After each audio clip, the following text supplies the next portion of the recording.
Sumandali po tayo manalangin. Sa pangalan ng Panginoong Jesucristo, Amang makalangit, sa araw na ito, aming dinudulog sa inyo ang paghahandog na ito sa inyong banal na paanan, Ama. At kayo po ang gumabay sa amin, kayo po ang magpala sa paghahandog po na aming gagawin sa inyo. Sa sambayanang ito, nila Nika at ni Hiruki, ang kanilang kambal na anak ay ihahandog po namin sa inyo. Kayo po ang magbigay ng kahabagan sa amin. Kahandaan ng puso sa bawat isa na nakikiisa po sa gawain ito. Amang makalangit, nandito po ang mga kamag-anak, ang mga tatayong ninong at ninang nila ng kambal po upang sila po ay mapagpala din po. At ang bawat kapatid po namin na bubuksan ang kanilang puso sa inyong biyaya. Nawa po, maging bukas kami sa inyong habag at humihingi po kami ng inyong gabay. Ito po ang aming panalangin sa pangalan ng aming Panginoong Jesucristo. Amen. Sige po, at makakupo muna tayo sandali, mga kapatid. Sandali. Sige daw ka. Sige po, dito na. Sumandali.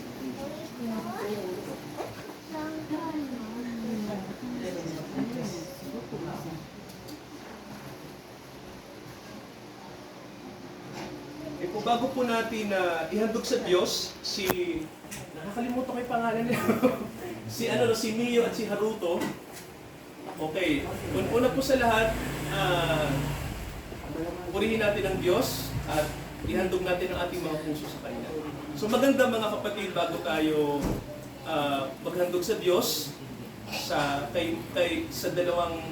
kambal po nila Nika at Hiruki, ay atin pong hayaan na tayo po ay makarinig ng 3 talata po na galing po sa kasulatan para po maintindihan natin ang kahulugan po ng ating gagawin. So, mayroon po sa aklat po ng Exodus, sa aklat ng Kautusan, na may ipinahayag ang Diyos sa bansang Israel tungkol sa paghahandog sa bata. So, mayroon po ba sa Biblia na gusto ng Diyos mag-alay tayo ng tao sa Kanya? Sino po ba yung mga dapat natin ihandog sa Diyos? So, pakinggan niyo po yung nakasulat sa Exodus. Ito po yung sinabi ng Diyos kay Moises, sabi po rito sa Exodus. Sabi po sa chapter 13, nakalagay po sa verse 12, ihihiwalay mo para sa Panginoon ang lahat ng nagbubukas ng bahay bata, bawat panganay na mayroon, mula sa hayop hanggang sa mga tao, ito ay para sa Panginoon.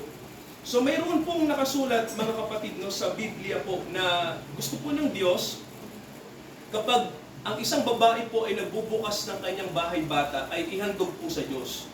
Lalong-lalo na po yung mga panganay, no? Kasi po sa Biblia po, mga kapatid, eto, no? Kasi noong araw po, ang mga lalaki yung priority, hindi ang mga babae, no? Pasensya na po, ganun. Kasi ang Biblia po, ancient writings to, mas yung mga lalaki noon mas sila yung may karapatan, hindi yung mga babae. Pero alam niyo po, no, may sinabi ang Diyos na kapag ang babae po ay nagbukas ng kanyang bahay bata, sabi ng Diyos, ihandog niyo sila sa akin. So, particular sinabi ito sa Israel. Hindi naman ito sinabi sa lahat ng tao, no? Sa isang lahi lang sa mundo. So, kasi sila ang nakakaunawa sa tunay na Diyos. So, sabi ng Diyos, ialay niyo lahat ng panganay niyo, particular yung mga lalaki. So, alam niyo po, huwag kayong mag-alala mga babae kasi sabi nga ng Diyos, ang lalaki at ang babae ay iisa, no? Pag ang lalaki ay dinadala ng lalaki, yun po yun. Kaya, kumbaga po, kung ang panganay mo babae, syempre, ihandog mo pa rin sa Diyos. Natural, no? Kasi yun ang gusto ng Diyos, eh. Bawat panganay ay ihandog mo sa Diyos. At ang Panginoong Jesucristo po, inihandog din ni Maria at ni Jose sa Diyos. Pakinggan po natin yung nakasulat sa Lucas. So, sabi po rito sa Ebanghelyo ni Lucas, pakinggan yung mga kapatid, ang Panginoong Jesucristo ay inalay din siya sa Ama. So sabi rito, ito po yung nakasulat. Okay, sa Lucas, okay po, sa 2 kabanata. Sabi po rito, at nang maganap na ang kanilang mga paglilinis, ayon sa kautusan ni Moises, dinala siya sa Jerusalem upang iharap sa Panginoon. Ayon sa nasusulat sa kautusan ng Panginoon, bawat lalaking nagbubukas ng bahay bata ay tatawaging banal sa Panginoon. So may sinasabi rito, mga kapatid, no, ang Panginoong Jesucristo, si Jesus, ay inalay din ang kanyang mga magulang sa Diyos. Diba? No? So may pattern na tayo, no? So lahat ng panganay po ay sa Panginoon. Kaya po, kahit hindi po panganay mga kapatid, no? Ibig sabihin po, kung ihahandog natin sa Diyos ang mga anak po natin, maganda po yun. Gusto po ng Diyos yun, no? Pakinggan niyo po yung nakasulat din sa Mateo. Sabi po rito, kay Mateo 19, may mga kapatid, no? Ito po, mayroon pong may maganda po ritong nangyari, no? Sa Mateo 19. Ito po ang sabi, pansinin niyo to mga kapatid, no? Yung mababasa natin sa banal na kasulatan. Sabi rito, dinala sa kanya ang maliliit na bata upang ipatong niya ang kanyang mga kamay sa kanila at para sila ay ipanalangin. Pero sila ay sinuway ng mga alagad. Sinabi ni Jesus, sabi po rito, pabayaan ninyo ang maliliit na bata, wag niyo po silang pagbawalan, silang lumalapit sa akin, sapagkat sa mga katulad nila, naghahari ang kalangitan. So, mga kapatid, may sinasabi po rito sa Biblia, no, na noong time na ang Panginoong Jesucristo ay nagpapagaling, nangangaral, yung mga magulang, inilalapit nila yung mga anak nila sa Panginoon. No? Sabi nila, Jesus, i-bless nyo nga po yung mga anak namin. Eh sabi ng mga alagad, huwag nyo istorbohin, huwag nyo istorbohin. Busy si Lord, busy. Sabi ng Panginoon, huwag nyo pigilan sila. Hayaan yung ilapit sila sa akin ng mga magulang nila. Kasi sa katulad nila, naghahari ang Panginoon. Ibig sabihin po, ang gustong ipakita ng Panginoon doon, yung mga magulang na kusa na gusto nilang ilapit sa Diyos yung mga anak nila, maganda po yun. Di ba napansin niyo po sa kwento, magulang yung naglalapit sa mga anak nila eh. Hindi naman mismo yung mga bata, di ba? Yung mga magulang, dala-dala nila yung mga anak nila, gusto nilang ipabless. So ibig sabihin po, gusto ng Panginoon yun. So, alam niyo po kung bakit? Kasi mga kapatid, di ba? Sabi nga ng Biblia sa atin, ang mga bata po ay, sabi nga, malapit sa Diyos. No? Gusto ng Diyos na sila ay mapagpala, lumaki sila na may pagkakilala sa Kanya. Kaya po sa araw na to, mga kapatid, no, mahalaga no, na hindi lang po yung mga bata ang ilapit natin sa Panginoon. O, amen po ba ron? No? So, di ba mga kapatid, may sinabi sa Biblia, di ba sabi, gayon na lamang ang pag-ibig ng Diyos sa sanlibutan. Amen po ba ron? No?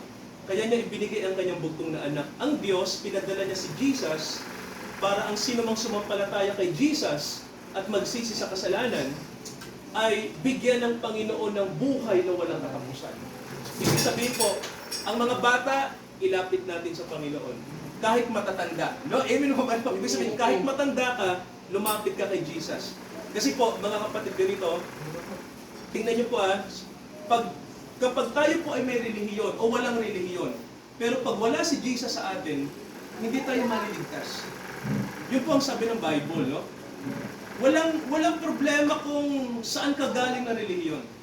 Ang problema natin kapag wala si Jesus sa atin. Kapag wala siya sa atin. Yun po ang bottom line ng Bible. Without Jesus, walang kaligtasan, walang salvation. So, mga kapatid, walang biyaya, walang maliligtas sa atin. So, I believe mga kapatid, no, according to the Bible, na kailangan si Jesus na sa atin siya. Siya lang ang pag-asa natin para tayo ay maging blessed. Amen po ba? Para tayo ay makasumpong ng kapayapaan, pag-asa, katatagan sa buhay na ito. Kaya, ilapit natin, no, mga kapatid, no, yung ating mga buhay sa Panginoon. So, mag-pray tayo muli. Father, i-bless niyo po ang aming nakita sa Bible na kahalagahan ng paglapit ng buhay kay Jesus Christ. I-bless po ninyo ang aming paghahandog sa araw na ito in the name of the Lord Jesus Christ.